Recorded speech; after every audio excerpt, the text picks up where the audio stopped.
Have you ever felt trapped by a mistake, a moment of failure that just won't let you go? Maybe it feels like a heavy weight on your chest, especially at night. You're not alone. There's an ancient text, a raw and honest prayer that gives us a roadmap out of that suffocating place. It's Psalm 51, and it's not a dusty old theory. It's a real confession from a real person who messed up badly. This is the story of King David. The title of the psalm tells us it was written after the prophet Nathan confronted him about his affair with Bathsheba and the murder of her husband Uriah. This isn't just a minor slip-up. It's a story of adultery, deception, and abuse of power. Psalm 51 is the sound of a king finally dropping the act. A man who stops hiding and gets real with God. He begins with a desperate plea, "Have mercy upon me, O God, according to thy loving kindness, according unto the multitude of thy tender mercies." Notice what he appeals to. Not his own good deeds, not his title as king, but God's character. He uses two powerful Hebrew words. The first is asterisk. He used asterisk, which means covenant loyalty, a steadfast, unbreakable love. The second is asterisk, rashamium asterisk, which has its root in the word for womb. It's a deep, motherly compassion. David knows he has no leg to stand on, so he throws himself completely on the mercy and character of God. Then comes a startling admission. In verse 4, he says, "Against thee, the only, have I sinned, and done this evil in thy sight." Now, wait a minute.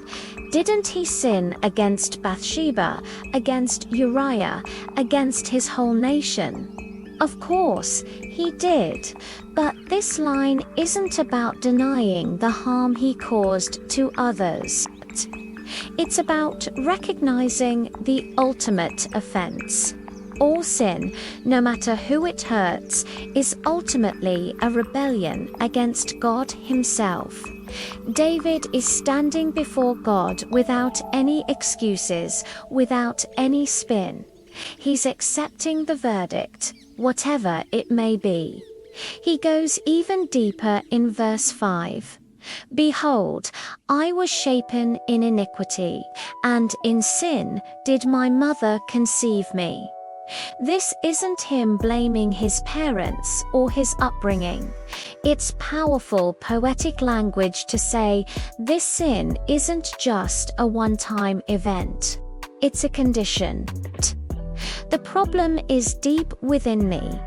He's taking full ownership, acknowledging that the root of the problem is in his own heart. So, how do we get from this place of crushing guilt to a place of restoration? The psalm gives us a practical, three-step model. First, we have to name it. David says, "My sin is ever before me." He's not trying to forget it or push it down. He's looking it squarely in the face. Shame loves to live in the fog of vagueness and generalization. Clarity is its enemy. We have to say what happened specifically and where it broke trust.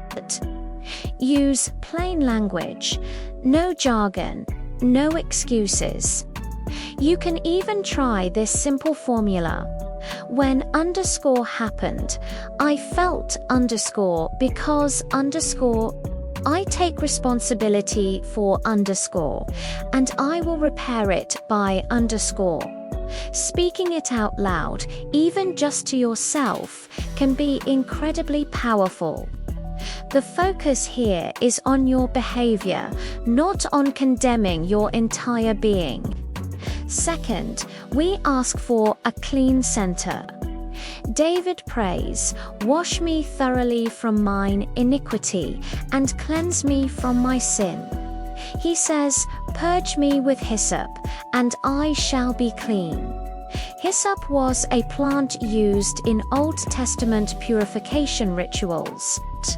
When someone had a contagious disease, they were sprinkled with hyssop to be declared clean and welcomed back into the community. This isn't about just feeling better. It's about being made right so you can re-enter relationship. And then we get to the heart of the psalm. Verse 10, "Create in me a clean heart, O God, and renew a right spirit within me." The word for create here is asterisk, the same word used in Genesis 1, when God created the world out of nothing. David isn't asking for a little self-improvement. He knows he can't fix this on his own. He's asking God for a miracle, for a supernatural act of recreation inside of him. He is asking for a right or steadfast spirit, a stable inner compass, to replace the one that his sin and shame have bent completely out of shape. When shame whispers, "I am worthless," the psalm gives us a different script. It says, "I need cleansing, and God can create in me what I cannot create in myself." We can reframe our inner monologue truthfully. Try these two declarations. First, I acknowledge my wrong. I will learn, repair, and grow. I am not my worst moment. And second, a simple prayer. God, wash me and make me new. Give me a clean heart and a steadfast spirit. Pair this truthful reframe with one small, concrete action you can take today. This brings us to the third step. Restore by small, honest steps. David prays, "Restore unto me the joy of thy salvation, and uphold me with thy free spirit." Joy doesn't come back through denial or pretending everything is okay. It returns through integrity, through living truthfully, one step at a time. We can think about this on 3 horizons. Today, offer a sincere, short apology. Own your part, don't make excuses, and name one thing you'll do next.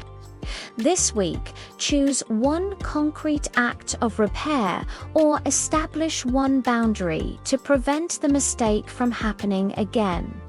This month, build a support structure. This could be a counselor, a pastor, or a trusted friend you can check in with regularly. Notice what happens next in the psalm.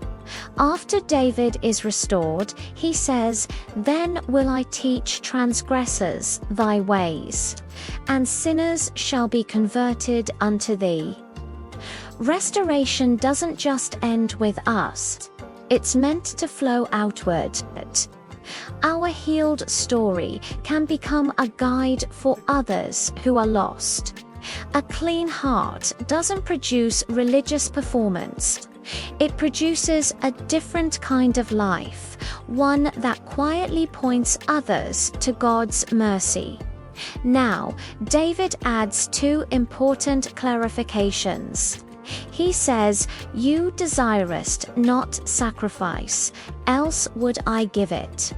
The sacrifices of God are a broken spirit, a broken and a contrite heart. God isn't interested in empty religious rituals as a substitute for real change. He can't be bought off. What he welcomes is a humbled, teachable heart. But it doesn't stay private. The psalm ends with a prayer for the whole community.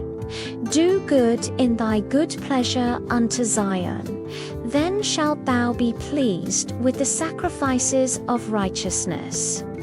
Once the heart is made right, true worship and healthy community can be restored. Private confession is ultimately for the sake of public health. I know a man who felt that same weight on his chest at night. He used this Psalms pattern. He named his mistake and its impact in one clear sentence. He prayed for a clean heart and changed his inner script from "I am a liar" to "I lied in this situation, and I will tell the truth now." He apologized without making excuses, set a new boundary to avoid the trigger, and started meeting weekly with a mentor. It wasn't an instant fix.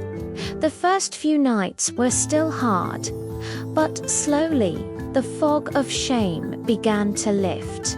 The outcome took time, but his journey toward integrity started immediately. Let's make this super practical. Here's a little card you can create for yourself. First, name it. Write down 3 feeling words you notice, 1 trigger sentence in plain language, and 1 iMessage that takes responsibility and proposes a repair. Second, clean heart.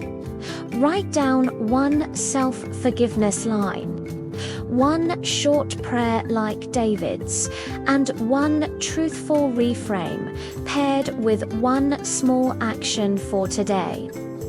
Key verses here are Psalm 51 verses 2, 7, 10, and 12. Restore. Write down your apology for today, your repair or boundary for this week, and your support structure for this month. Expect mixed days. Transformation isn't just about feeling better, it's about a plan. Avoid making grand, empty promises. Choose small, repeatable steps. If your apology is a paragraph long, you're probably negotiating, not apologizing. When you feel yourself drifting, return to that center line. Create in me a clean heart, O God, and renew a right spirit within me. This isn't just a slogan, it's a posture of humility and dependence. When the voice of the inner prosecutor starts screaming, answer it with the verbs from this psalm: wash, cleanse, create, restore. Restoration isn't a fantasy. It begins with telling the truth. It continues with asking for a clean heart. And it grows through small, honest steps. It's a journey from private confession to public health, where your life becomes a quiet teacher of God's incredible, life-changing ways. If you need words right now, just borrow David's. Have mercy on me, O God, according to your steadfast love. If you need a first step, send that text, make that call, and say, I'm ready to speak plainly and to listen. If you need support, ask for it today. You don't have to walk this path alone. Thanks for spending this time with me. If this was helpful, I'd love for you to like this video and subscribe for more content that helps us navigate life with ancient wisdom. See you next time.